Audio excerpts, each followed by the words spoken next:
ভোরের আখাউড়া মানে ঘন কুয়াশা আর কনকনে ঠান্ডা। সূর্যের আলো ঠিকভাবে ছড়িয়ে পড়ার আগেই শীত হাড়ে হাড়ে বসে যায়। এই শীতের সঙ্গে পাল্লা দিয়ে বাড়ছে সর্দি, কাশি, জ্বর, শ্বাসকষ্ট আর ডায়রিয়ায় আক্রান্ত মানুষের সংখ্যা। উপজেলা স্বাস্থ্য কমপ্লেক্সে ভিড় জমাচ্ছেন রোগীরা। আখাউড়া থেকে জুটন বণিকের রিপোর্ট জানাচ্ছেন ইস্তার জাহান। প্রতিদিন সকাল থেকেই হাসপাতালের বহির্বিভাগে রোগীদের লম্বা লাইন। শিশু থেকে বয়স্ক, কারো কোলে অসুস্থ শিশু, কারো হাতে ইনহেলার, আবার কারো চোখে মুখে গভীর ক্লান্তির ছাপ।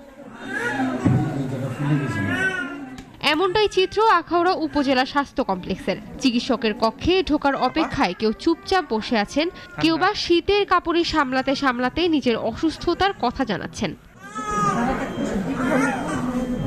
প্রচণ্ড ঠান্ডায় শিশু আর বৃদ্ধরা বেশি অসুস্থ হয়ে পড়ছে বলে জানান রোগীর স্বজনরা।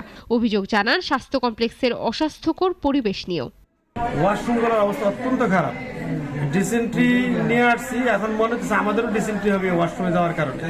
ওয়াশরুমে যাওয়ার মতো পরিবেশ নাই, একেবারে রুচি নাই। যারা দায়িত্বশীল আছে তাদেরও রুচির অনেক সমস্যা। আর এত নোংরা পরিবেশে কোনো ক্রমে মানুষ থাকতে পারে না। ওনাদের রুচি কিভাবে হয় আল্লাহ জানে, আমি বুঝি না। আমার মনে হয় ওনাদেরকে একবার ওয়াশরুমগুলোতে আনে পরিদর্শন করানো দরকার। অনেক পাতলা বানানোর জন্য আসা হয়েছে আর কি।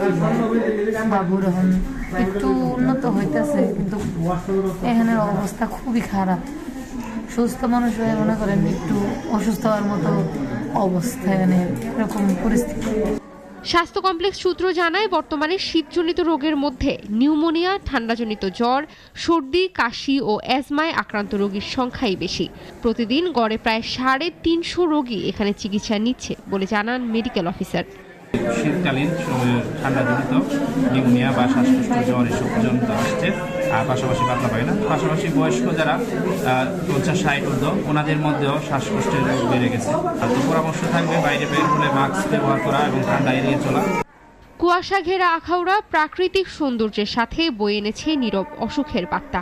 স্বাস্থ্যবিধি সঠিকভাবে মেনে চলার মধ্য দিয়ে কমবে হাসপাতালে আক্রান্তদের সংখ্যা, এমনটাই প্রত্যাশা সকলের। ইশরাত জাহান, নাগরিক।